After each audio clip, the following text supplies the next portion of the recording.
Selamat pagi anak-anak, kembali bersama Ibu Isti Kurnaidi. Kita akan mengikuti bacaan Alkitab harian untuk anak. Hari ini, tanggal 7 Mei, bacaan Alkitab kita 2 Raja-Raja pasal 18. Mari kita awali dengan doa. Bapa di surga, kami akan belajar firman Tuhan. Tolong kami supaya kami dapat memahami firman Tuhan. Dalam nama Tuhan Yesus kami berdoa. Amin. Hizkia, Raja Yehuda. Maka dalam tahun ketiga zaman Hosea bin Ela, Raja Israel, Hizkia, anak Ahaz, Raja Yehuda, menjadi raja.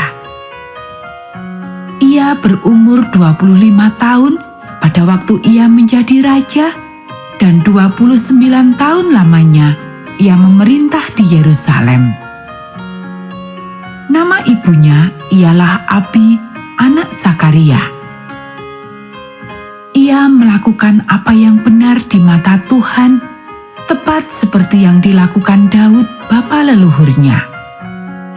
Dialah yang menjauhkan bukit-bukit pengorbanan dan yang meremukkan tugu-tugu berhala dan yang menebang tiang-tiang berhala dan yang menghancurkan ular tembaga yang dibuat Musa. Sebab sampai pada masa itu orang Israel memang masih membakar korban bagi ular itu yang namanya disebut Nehustan. Ia percaya kepada Tuhan Allah Israel, dan di antara semua raja-raja Yehuda, baik yang sesudah dia maupun yang sebelumnya, tidak ada lagi yang sama seperti dia. Ia berpaut kepada Tuhan, tidak menyimpang daripada mengikuti dia, dan ia berpegang pada perintah-perintah Tuhan yang telah diperintahkannya kepada Musa. Maka Tuhan menyertai dia. Kemanapun juga ia pergi berperang, ia beruntung. Ia memberontak kepada Raja Asyur dan tidak lagi takluk kepadanya. Dialah yang mengalahkan orang Filistin sampai ke Gaza dan memusnahkan daerahnya, baik menara-menara penjagaan maupun kota-kota yang berkubu. Dalam tahun keempat zaman Raja Hizkia, itulah tahun ketujuh zaman Hosea bin Ela, Raja Israel. Majulah Salmaneser, Raja Asyur, menyerang Samaria dan mengepungnya. Direbutlah itu sesudah lewat 3 tahun, dalam tahun ke-6 zaman Hizkia. Itulah tahun ke-9 zaman Hosea Raja Israel. Direbutlah Samaria. Raja Asyur mengangkut orang Israel ke dalam pembuangan ke Asyur dan menempatkan mereka di Halah pada sungai Habor, yakni sungai negeri Gosan, dan di kota-kota orang Madai. Oleh karena mereka tidak mau mendengarkan suara Tuhan Allah mereka dan melanggar perjanjiannya, yakni segala yang diperintahkan oleh Musa hamba Tuhan, mereka tidak mau mendengarkannya dan tidak mau melakukannya. Yerusalem dikepung oleh Sanherib. Dalam tahun ke-14 zaman Raja Hizkia, majulah Sanherib, Raja Asyur, menyerang segala kota berkubu negeri Yehuda, lalu merebutnya. Hizkia, Raja Yehuda, mengutus orang kepada Raja Asyur di Lakis dengan pesan, "Aku telah berbuat dosa. Undurlah daripadaku. Apapun yang kau bebankan kepadaku akan kupikul." Kemudian Raja Asyur membebankan kepada Hizkia, Raja Yehuda, 300 talenta perak dan 30 talenta emas. Hizkia memberikan segala perak yang terdapat dalam rumah Tuhan dan dalam perbendaharaan istana raja. Pada waktu itu, Hizkia mengerat emas dari pintu-pintu dan dari jenang-jenang pintu bait Tuhan yang telah dilapis oleh Hizkia Raja Yehuda. Diberikannya semuanya kepada Raja Asyur.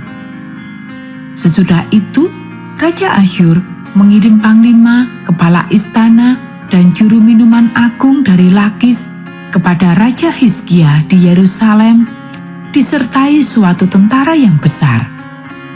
Mereka maju dan sampai ke Yerusalem. Setelah mereka maju dan sampai di situ, mereka mengambil tempat dekat saluran kolam atas yang di Jalan Raja pada padang tukang penatu. Dan ketika mereka memanggil-manggil kepada raja, keluarlah mendapatkan mereka Eliakim bin Hilkia, kepala istana, dan Sebna, panitera negara, serta Yoah bin Asaf, bendahara negara. Lalu berkatalah juru minuman agung kepada mereka, "Baiklah, katakan kepada Hizkia, beginilah kata Raja Agung, Raja Asyur. Kepercayaan macam apakah yang kau pegang ini? Kau kira bahwa hanya ucapan bibir saja dapat merupakan siasat dan kekuatan untuk perang? Sekarang, kepada siapa engkau berharap? Maka engkau memberontak terhadap aku? Sesungguhnya, engkau berharap kepada tongkat bambu yang patah terkulai itu, yaitu Mesir, yang akan menusuk dan menembus tangan orang yang bertopang kepadanya. Begitulah keadaan Fir'aun Raja Mesir bagi semua orang yang berharap kepadanya. Dan apabila kamu berkata kepadaku, kami berharap kepada Tuhan Allah kami, bukankah Dia itu yang bukit-bukit pengorbanannya dan mezbah-mezbahnya telah dijauhkan oleh Hizkia sambil berkata kepada Yehuda dan Yerusalem, di depan mezbah yang di Yerusalem inilah kamu harus sujud menyembah. Maka sekarang, baiklah bertaruh dengan tuanku Raja Asyur. Aku akan memberikan 2.000 ekor kuda kepadamu, jika engkau sanggup memberikan dari pihakmu orang-orang yang mengendarainya. Bagaimanakah mungkin engkau memukul mundur satu orang perwira tuanku yang paling kecil? Padahal engkau berharap kepada Mesir dalam hal kereta dan orang-orang berkuda. Sekarang pun, adakah di luar kehendak Tuhan aku maju melawan tempat ini untuk memusnahkannya? Tuhan telah berfirman kepadaku, majulah menyerang negeri itu dan musnahkanlah itu. Lalu berkatalah Eliakim bin Hilkia, Sebna dan Yoah kepada juru minuman agung, silakan berbicara dalam bahasa Aram kepada hamba-hambamu ini, sebab kami mengerti. Tetapi janganlah berbicara dengan kami dalam bahasa Yehuda, sambil didengar oleh rakyat yang ada di atas tembok. Tetapi juru minuman agung berkata kepada mereka, adakah tuanku mengutus aku untuk mengucapkan perkataan-perkataan ini hanya kepada tuanmu dan kepadamu saja? Bukankah juga kepada orang-orang yang duduk di atas tembok, yang memakan tahinya dan meminum air kencingnya bersama-sama dengan kamu? Kemudian berdirilah juru minuman agung dan berserulah ia dengan suara nyaring dalam bahasa Yehuda. Ia berkata, dengarlah perkataan Raja Agung, Raja Asyur. Beginilah kata Raja, janganlah Hizkia memperdayakan kamu, sebab ia tidak sanggup melepaskan kamu dari tanganku. Janganlah Hizkia mengajak kamu berharap kepada Tuhan dengan mengatakan, tentulah Tuhan akan melepaskan kita dan kota ini tidak akan diserahkan ke dalam Tangan Raja Asyur.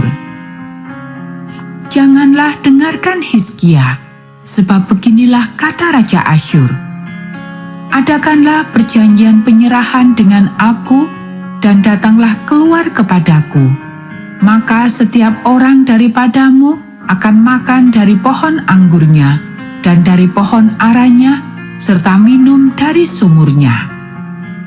Sampai aku datang dan membawa kamu ke suatu negeri seperti negerimu ini, suatu negeri yang bergandum dan berair anggur, suatu negeri yang berroti dan berkebun anggur, suatu negeri yang berpohon zaitun, berminyak dan bermadu.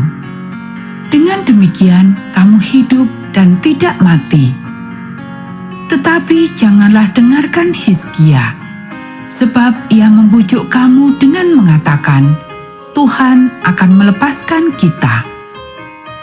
Apakah pernah para Allah bangsa-bangsa melepaskan negerinya masing-masing dari tangan Raja Asyur? Di manakah para Allah negeri Hamat dan Arpad? Di manakah para Allah negeri Sefarwaim, Hena dan Iwah? Apakah mereka telah melepaskan Samaria dari tanganku? Siapakah di antara semua Allah negeri-negeri yang telah melepaskan negeri mereka dari tanganku, sehingga Tuhan sanggup melepaskan Yerusalem dari tanganku? Tetapi rakyat itu berdiam diri dan tidak menjawab dia sepatah kata pun, sebab ada perintah raja bunyinya, jangan kamu menjawab dia. Kemudian pergilah Eliakim bin Hilkia, kepala istana, dan Sebna, panitera negara, dan Yoah bin Asaf, bendahara negara, menghadap Hizkia dengan pakaian yang dikoyakkan, lalu memberitahukan kepadanya perkataan juru minuman agung. Anak-anak, demikianlah bacaan firman Tuhan hari ini. Mari kita akhiri dengan doa. Bapa di surga, terima kasih kami sudah belajar firman Tuhan. Tolong kami supaya kami dapat melakukannya. Kiranya Tuhan memberkati kami hari ini saat kami beribadah dan melayani Tuhan. Dalam nama Tuhan Yesus kami berdoa. Amin.